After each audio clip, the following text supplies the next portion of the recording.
Hello guys. അപ്പോൾ നമ്മൾ ഇന്ന് പുതിയൊരു വീഡിയോ ആയിട്ട് വന്നിരിക്കുകയാണ്. UK-യിൽ ഇപ്പോഴത്തെ കറന്റ് സിറ്റുവേഷൻ എങ്ങനെയാണ്? ഇങ്ങോട്ട് ഈ സെപ്റ്റംബർ ഇൻടേക്കിലൊക്കെ ഒത്തിരി പേര് വരാൻ നിൽക്കുന്നുണ്ട്. നമുക്ക് ഒത്തിരി എൻക്വയറി ഒക്കെ വരുന്നുണ്ട്. വരണോ, അല്ലെങ്കിൽ ഇവിടുത്തെ റൂൾസ് മാറിയില്ല, ഇനി വരുന്നത് വർത്താണോ, അങ്ങനെ. അപ്പൊ അതിനൊരു നമ്മുടെ ഇതൊരു ക്ലാരിഫിക്കേഷൻ തരാന്ന് വെച്ചിട്ടാണ് നമ്മളൊരു വീഡിയോ ചെയ്യുന്നത്. മേജറായിട്ട് ഇപ്പൊ വന്ന ചേഞ്ചസ് എന്നല്ല, ജസ്റ്റ് ഒരു പെറ്റീഷൻ ഇങ്ങനെ വെച്ചിട്ടുണ്ട് അല്ലേ? ഒരു പ്രപ്പോസൽ, വൈറ്റ് പേപ്പർ എന്ന് പറഞ്ഞാൽ എല്ലാവരും കണ്ടു കാണുമല്ലോ. ഇപ്പൊ UK ബേസ്ഡ് ഉള്ള എല്ലാ ഇൻഫ്ലുവൻസസും അതിന്റെ റീലും യൂട്യൂബ് വീഡിയോസും ഒക്കെ ചെയ്തിട്ടുണ്ടായിരുന്നു. പക്ഷെ അത് ശരിക്കും നിലവിൽ വന്നിട്ടില്ല. അത് ആ പ്രപ്പോസൽ അപ്രൂവ് ആയിട്ടില്ല. പക്ഷെ പ്രപ്പോസലില് അവര് സജസ്റ്റ് ചെയ്ത കുറച്ച് റൂൾസ് എന്തൊക്കെയാന്ന് വെച്ചാൽ എക്സ്റ്റൻഡഡ് റെസിഡൻസി എന്താ വെച്ച് കഴിഞ്ഞാൽ നമുക്കിവിടെ സാധാരണ ഇതുവരെ, അല്ലെങ്കിൽ നമുക്ക് അറിഞ്ഞൂടെ, ഇപ്പോഴും അവർ കൺഫേം ആക്കിയിട്ടില്ല, എന്നാൽ പോലും ഇതുവരെ 5 years UK-ൽ സ്കിൽഡ് വർക്കർ വിസയിൽ നിന്നിരുന്നെങ്കിൽ നമുക്ക് ILR-ന് അപ്ലൈ ചെയ്യാമായിരുന്നു. ILR indefinite leave to remain. ILR-ന് അപ്ലൈ ചെയ്ത് 18 months അങ്ങനെ എന്തോ നമ്മൾ UK-ൽ നിൽക്കുകയാണെങ്കിൽ നമുക്ക് സിറ്റിസൺഷിപ്പിന് അപ്ലൈ ചെയ്യാവുന്നതാണ്. അപ്പോൾ ILR-ന് അപ്ലൈ ചെയ്യണമെങ്കിലുള്ള 5 years എന്നുള്ളത് അവർ 10 years ആക്കാനാണ് പ്രപ്പോസ് ചെയ്തത്. ILR മീൻസ് നമ്മൾ വേറെ കൺട്രിയിൽ PR എന്ന് പറയില്ലേ, പെർമനന്റ് റെസിഡൻസി. UK-ൽ ആ ടേം PR തന്നെ, പക്ഷെ നമ്മൾ UK ടേംസിൽ അതിന് ILR എന്നാ പറയുന്നത്. അപ്പം ILR നമ്മൾ നിൽക്കണം എന്നുണ്ടെങ്കിൽ നോർമൽ വിസ ആണെന്നുണ്ടെങ്കിൽ, സ്കിൽഡ് വർക്കർ വിസ അല്ലെങ്കിൽ skilled worker means mainly doctors, engineers, അങ്ങനത്തെ നമ്മൾ പഠിച്ച ആ ഒരു കോഴ്സിൽ തന്നെ നമ്മൾ അങ്ങനെ ജോലി എടുക്കുമല്ലോ, അതാണ് സ്കിൽഡ് വർക്കർ വിസ. അതല്ലാതെ ഉള്ള ഒരു വിസ ആണെന്നുണ്ടെങ്കിൽ അവർക്ക് ഇനിയിപ്പോൾ 10 years വേണം ഇവിടെ നിന്നാൽ മാത്രമുള്ള ILR. ഇതുവരെ 5 ആയിരുന്നു. ഓക്കെ, ഇതൊന്നും നിലവിൽ വന്നിട്ടില്ല കേട്ടോ, ഇതിനൊരു പ്രപ്പോസൽ വെച്ചിട്ടുണ്ടെന്നേ ഉള്ളൂ. പിന്നെ സ്റ്റുഡൻസിനെ ബാധിക്കുന്ന വിഷയം എന്ന് പറഞ്ഞാൽ 1.5 വർഷമേ ഉള്ളൂ നമുക്കിനി ഇത് അപ്രൂവ് ആവുകയാണെങ്കിൽ. ഒന്നുകൂടെ ഇടയ്ക്കൊക്കെ നമ്മൾ പറയുന്നൊന്നും ഉറപ്പായിട്ടില്ല. അപ്പോൾ 1.5 വർഷം കാണത്തുള്ളൂ PSW, post study work visa. നമുക്കിപ്പോൾ കറന്റ് ഉള്ളത് 2 years. അതൊരു എന്താ പറയാ, അതൊരു അടിയാണ് ആക്ച്വലി. കാര്യം നമുക്ക് സമയം കുറയുമല്ലേ, നമ്മളിവിടെ വന്നൊരു ജോലി തപ്പി നമ്മുടെ പ്രൊഫഷനിൽ കാരണമാണല്ലോ എല്ലാവർക്കും. അപ്പൊ അതിനുള്ള ടൈം കുറയുകയാണ് 1.5 വർഷം എന്ന് പറയുമ്പോൾ. അതാണ് സ്റ്റുഡൻസിനെ ബാധിക്കുന്ന മേജർ കാര്യം. പാർക്കിലിരുന്ന വീഡിയോ എടുക്കുന്നത്, അപ്പം പുറകിലൊക്കെ പിള്ളേര് കിടന്നു ജോയലിന്റെ ദാസപ്പോ എന്നെ ശരിക്കൊന്ന് ശ്രദ്ധിച്ചേ. എന്റെ പെരുമാറ്റത്തില് എന്തെങ്കിലും പന്തികളുണ്ടോന്ന് ഒന്ന് നോക്കിക്കേ.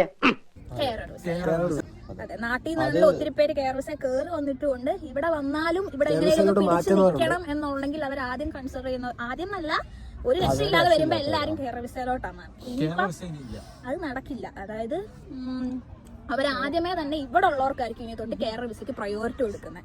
ഇതുപോലത്തെ ഹോസ്പിറ്റൽ അല്ലെങ്കിൽ അങ്ങനത്തെ ഹെൽത്ത് കെയറിലോട്ട് ആദ്യം ഇവിടെ ഉള്ളവരെ കൺസിഡർ ചെയ്യും, എന്നിട്ട് മാത്രമായിരിക്കും ഓവർസീസ് ആൾക്കാർ എടുക്കുന്നത്. അത് ഭയങ്കര ഒരു മേജർ പണിയാണ്, അടിയായി പോയി.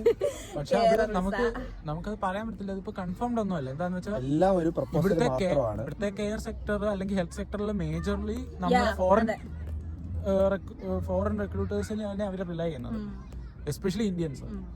അപ്പം അവരെത്രത്തോളം അവർ പിടിച്ചു നിൽക്കാൻ പറ്റും എന്നുള്ളത് അവരിപ്പം നോക്കുന്നത്. അവർ ട്രൈ ചെയ്യും, എന്നിട്ട് നമുക്ക് അറിഞ്ഞുകൂടാ ബാക്കിയുള്ള കാര്യം. ഇതൊന്നും കൺഫേംഡ് അല്ല, ജസ്റ്റ് ഞങ്ങൾ അറിഞ്ഞിരിക്കുന്ന, ഞങ്ങൾ ചെറുതായിട്ട് റൂമേഴ്സും അങ്ങനെയുള്ള ചില ന്യൂസുകളിൽ നിന്നും കേട്ട കാര്യങ്ങൾ. അതുപോലെ തന്നെ ഇവിടെ നമ്മുടെ ഫസ്റ്റ് ഇവിടെ സ്കിൽഡ് വർക്കർ ജോബ് വിസ കിട്ടണമെങ്കിൽ നമുക്കിവിടെ സാലറി ത്രെഷോൾഡ് ഒക്കെ ഉണ്ടായിരുന്നു. ഒരു 28,000 pound ഒക്കെയാണ്, നാട്ടിലൊരു ഏകദേശം ഒരു 30 lakhs സംതിങ് ഒക്കെ വരും. അപ്പോൾ അതായിരുന്നു നമുക്ക് സ്കിൽഡ് വർക്ക് വിസ കിട്ടാൻ വേണ്ട ത്രെഷോൾഡ്. കഴിഞ്ഞ ഓണത്തെ റൂൾ 28, എനിക്ക് തോന്നുന്നു 38 ആക്കി. ഇപ്പൊ 40 ആക്കി. 38 ആയിരുന്നു ആക്ച്വലി ഇപ്പൊ ലാസ്റ്റ് വന്ന ഇത്. അതെനിക്ക് തോന്നുന്നു ഒരു 5-6 മാസം മുന്നേ, ഞങ്ങൾ കയറി വരുന്നതിന് കുറച്ച് മുന്നെയാണ് അങ്ങനെ ഒരു ഇത് വരുന്നത്. 38 ആക്കി. ഇപ്പൊ 30 ആയിരുന്നു, വീണ്ടും 40 ആക്കി. ഇതുവരെ ശരിയാണ് കിട്ടുന്നേട്ടാ? ഇതുവരെ വളരെ ശരിയാണ്. അപ്പൊ അത് ഭയങ്കര ഡിഫിക്കൽട്ട് ആണ്. നമുക്ക് ജോലി കിട്ടും, നമ്മൾ കഷ്ടപ്പെട്ട് കൺസിസ്റ്റന്റ് ആയിട്ട് അപ്ലൈ ചെയ്താൽ നമുക്ക് നമ്മുടെ ഫീൽഡ് ജോലി കിട്ടും. പക്ഷേ സ്പോൺസർഷിപ്പ് കിട്ടുക എന്ന് പറയുന്നത് നല്ല ടഫാണ്. നമുക്ക് അത്രയും അവരുടെ ആ കമ്പനിക്ക് നമ്മളെ കൊണ്ട് ആവശ്യമുണ്ട് എങ്കിൽ നമ്മളത് പ്രൂവ് ചെയ്യണം. നമുക്ക് അത്രയും തല ഉണ്ടെങ്കിലായിരിക്കും. സാധാരണ 5 വർഷം നമ്മളെ സ്പോൺസർ ചെയ്യാന്ന് പറയുമ്പോൾ 5 വർഷത്തിന് ഇവര് ഗവൺമെന്റിലേക്ക് ഒരു ഫിക്സഡ് എമൗണ്ട് അവിടെ അടയ്ക്കണം എന്നാൽ മാത്രമേ നമ്മളുടെ അവിടെ നമുക്ക് സ്പോൺസർ ചെയ്യാൻ പറ്റുള്ളൂ.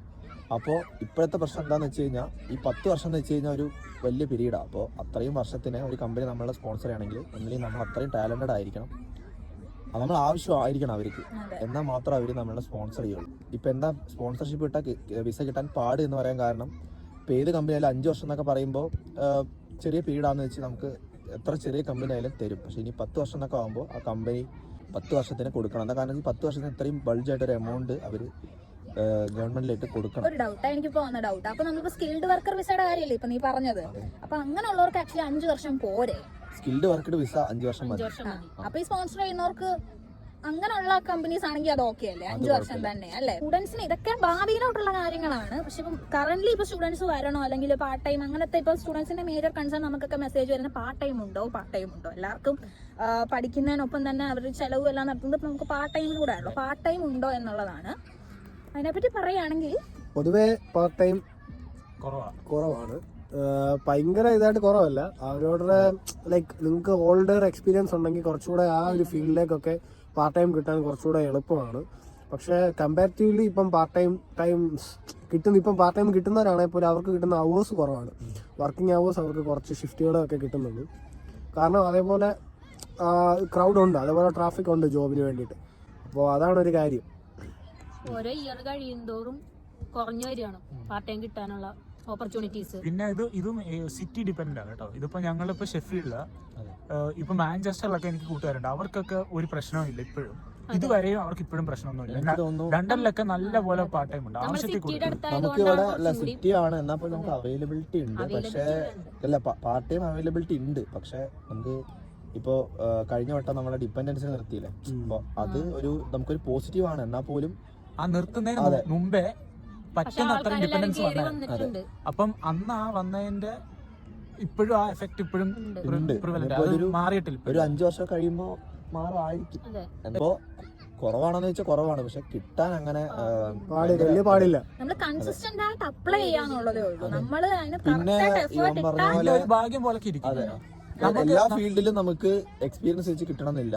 ഇപ്പൊ ഹോട്ടൽ ഫീൽഡൊക്കെ ആണെന്ന് വെച്ച് കഴിഞ്ഞാൽ ഇവൻ ഹോട്ടൽ വർക്ക് ചെയ്യുന്നത്. അപ്പോൾ ഹോട്ടലിലൊക്കെ വർക്ക് ചെയ്യുന്ന പോലത്തെ ഫീൽഡാണ് നിങ്ങളിപ്പോ നാട്ടിൽ ഫുൾ ടെക്നോളജി കാര്യങ്ങളൊക്കെ പഠിച്ച് വന്നിരിക്കുന്നത് വെച്ച് കഴിഞ്ഞാൽ അവർ കൺസിഡർ ചെയ്യാൻ ഇതുണ്ട്. പിന്നെ ഇവിടെ മെയിൻ ആയിട്ട് ഇവിടെ മെയിൻ ആയിട്ട് എല്ലാ സ്റ്റുഡൻസും പാർട്ട് ടൈം എന്ന് പറയുന്നത് ഒന്നില്ലെങ്കിൽ വെയർ ഹൗസ് അല്ലെങ്കിൽ റെസ്റ്റോറൻറ്റ്സ് ആയിരിക്കും കൂടുതൽ. ഞാൻ ഉദ്ദേശിക്കുന്ന ഹോട്ടലല്ല. ഇപ്പോൾ KFC, ടാക്കോ ബെൽ എന്നൊക്കെ പറയുന്നത് അങ്ങനത്തെ ഒക്കെ. അപ്പോൾ അവിടെയൊക്കെ കിട്ടുകയെന്ന് വെച്ച് കഴിഞ്ഞാൽ അത് റാൻഡം ആയിട്ട് അവർ പിക്ക് ചെയ്യുന്ന, അല്ലാതെ നമ്മുടെ എക്സ്പീരിയൻസോ നമ്മൾ 10 വർഷം ഇവിടെ തന്നെ UK തന്നെ നിങ്ങൾ എവിടെ വർക്ക് ചെയ്ത് വെച്ച് കഴിഞ്ഞാലും ആ എക്സ്പീരിയൻസ് ഒന്നും അവർ കൺസിഡർ ചെയ്യില്ല. പിന്നെയും അവർ റാൻഡം ആയിട്ട് തന്നെയാണ് പിക്ക് ചെയ്യുന്നത്. അത് പ്രത്യേകം നിങ്ങൾക്ക് ഒന്നും കിട്ടുന്നില്ല തൽക്കാലം ഇതേ പറ്റൂന്നുണ്ടെങ്കിൽ പക്ഷെ നിങ്ങൾ അത് പോയിട്ടും നിങ്ങൾ വേറെ അപ്ലൈ ചെയ്തോണ്ടേ ഇരിക്കണം. ലൈക്ക് അതിൽ തന്നെ സ്റ്റിക്ക് ഓൺ ചെയ്ത് നിൽക്കാനേ പ്ലാൻ ചെയ്യരുത്. നിങ്ങൾ അത് കേറിയിട്ട് അത് ടെമ്പററി ആണെങ്കിൽ അത് കേറിയിട്ട് പിന്നെയും വേറെ അപ്ലൈ ചെയ്തോണ്ടിരിക്കണം. പിന്നെ പാർട്ട് ടൈമിന് മാത്രമല്ല ഇവിടെ ജോബ് കിട്ടാൻ പിന്നെ വേറൊരു പെട്ടെന്ന് കിട്ടാനൊരു സാധ്യതയുള്ളത് റെഫറൻസ് ആണ്. റെഫറൻസിങ് ആണ് ഏറ്റവും ഇവിടെ ജോബ് കിട്ടാൻ ഈസി. അതെ, ഇപ്പോൾ ഒരാളുടെ റെഫറൻസിങ് ഇപ്പോൾ ആ റെസ്റ്റോറൻറ്റ്സിലായാലും ആ ജോബിൽ അവിടെ ഒരു കമ്പനിയിലായാലും വർക്ക് ചെയ്യുന്ന ഒരാൾ നിങ്ങൾക്ക് അറിയാമെന്നുണ്ടെങ്കിൽ ആളെ റെഫറൻസ് നിങ്ങൾ ചെയ്യുകയാണെങ്കിൽ നിങ്ങൾക്ക് അവർ ഡയറക്റ്റ് ചിലപ്പോൾ ഇന്റർവ്യൂ തന്നെ ഷെഡ്യൂൾ ചെയ്ത് തരും. പിന്നെ 100% ജോബ് സെക്യൂർ അല്ല, പക്ഷെ നിങ്ങളുടെ ഇന്റർവ്യൂ പെർഫോമൻസ് അതെ നിങ്ങൾക്കൊരു പ്രയോറിറ്റി കിട്ടും. സാധാരണ ഇന്റർവ്യൂ കിട്ടാൻ തന്നെ ഭയങ്കര പാടാണ്. അപ്പോൾ അവരുടെ കാരണം നിങ്ങൾക്കൊരു ഇന്റർവ്യൂ കിട്ടും. പിന്നെ ഇന്റർവ്യൂവിൽ നിങ്ങളുടെ പെർഫോമൻസും കാര്യങ്ങളൊക്കെ നോക്കിയിട്ട് അവർക്ക് ഇഷ്ടപ്പെട്ട് കഴിഞ്ഞാൽ കൂടുതലും ഒരു പോസിറ്റീവ് ആണ് കൂടുതൽ. അല്ലെങ്കിൽ വല്ല ഷോപ്സ് ആൽഡി, സെയിൻസ്ബറി ഇവിടെ അപ്ലൈ ചെയ്യുമ്പോൾ അവർ ജസ്റ്റ് ഒരു എപ്പോഴേ പ്രിപ്പയർഡ് ആയിട്ടുള്ള ഒരു ക്വസ്റ്റ്യൻ കാണും. ഇത് ബേസ്ഡ് ആയിരിക്കും ഒരു ക്വസ്റ്റ്യൻ. നമ്മുടെ കഴിവിലല്ല അവിടെ വേക്കൻസി ഉണ്ടോ എന്നുള്ളത് ഡിപ്പെൻഡ് ചെയ്യും. അവർക്ക് ആളെ വേണമെങ്കിൽ അവർക്ക് എടുക്കാവുന്നതേ ഉള്ളൂ അങ്ങനത്തെ ഷോപ്സിൽ.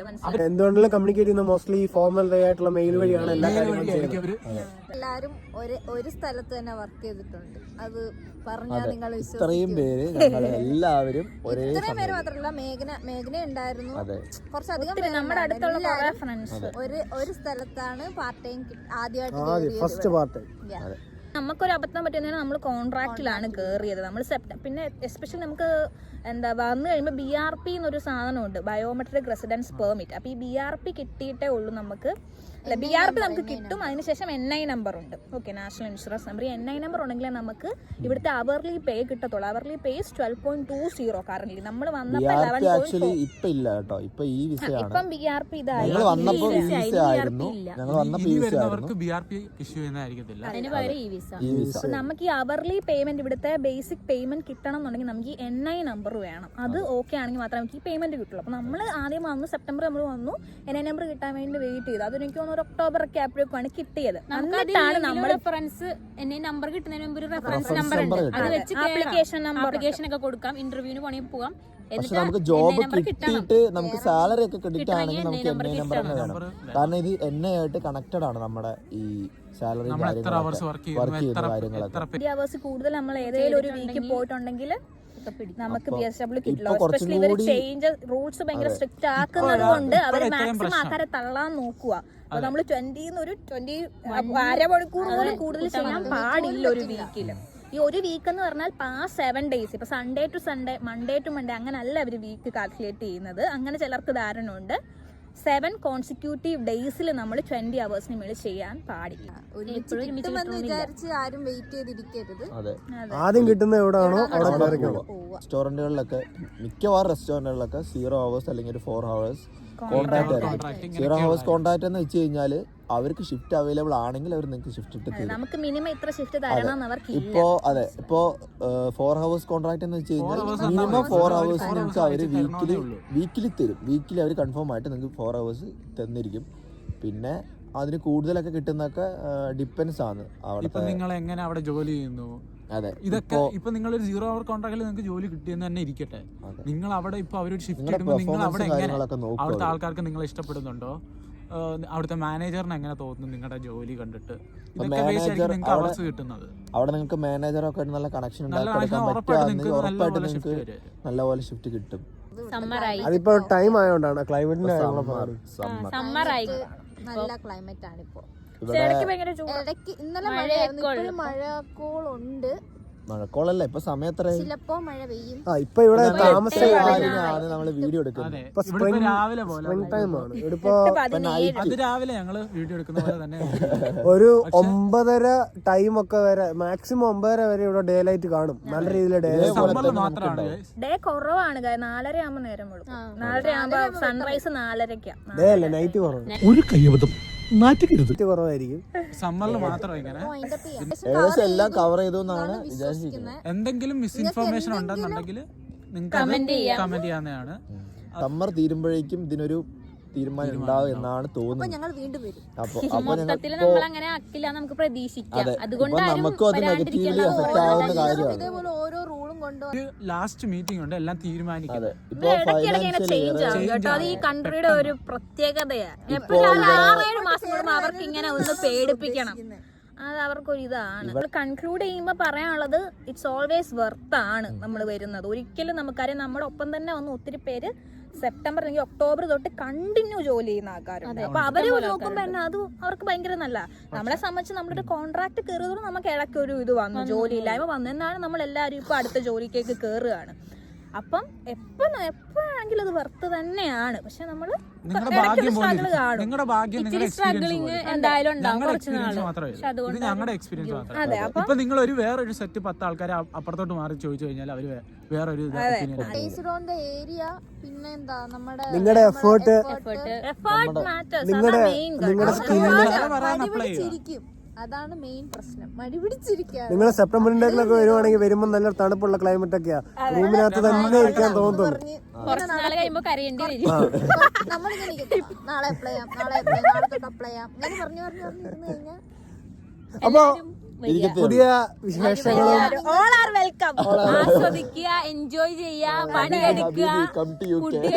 പിന്നെ നിങ്ങൾ നല്ലൊരു ഗ്രൂപ്പ് ഓഫ് ഫ്രണ്ട്സ് ഇതുപോലെ നമുക്ക് എപ്പോഴും ഓളമായിരിക്കും. അപ്പൊ പുതിയ നിങ്ങൾക്ക് എന്തെങ്കിലും ഡൗട്ട് വല്ലതും ഉണ്ടെങ്കിൽ നിങ്ങൾ ചോദിക്കുക, മെസ്സേജ് ചെയ്താൽ മതി. നമ്മൾ വേറെ വീഡിയോ ഇട്ട് കഴിഞ്ഞാൽ ഞങ്ങൾ ഇതെല്ലാം നോട്ട് നമ്മുടെ ഇൻസ്റ്റാഗ്രാം ഹാൻഡിൽ നമ്മൾ ഇവിടെ കൊടുക്കാം. അതിൽ DM ചെയ്താലും ആർക്ക് നമുക്ക് എല്ലാവർക്കും കമന്റ് ചെയ്യാം. നിങ്ങൾക്കുള്ള അപ്പൊ അടുത്ത വീഡിയോ സജഷൻ ഉണ്ടെങ്കിൽ അത് നിങ്ങൾക്ക് ഇടാം.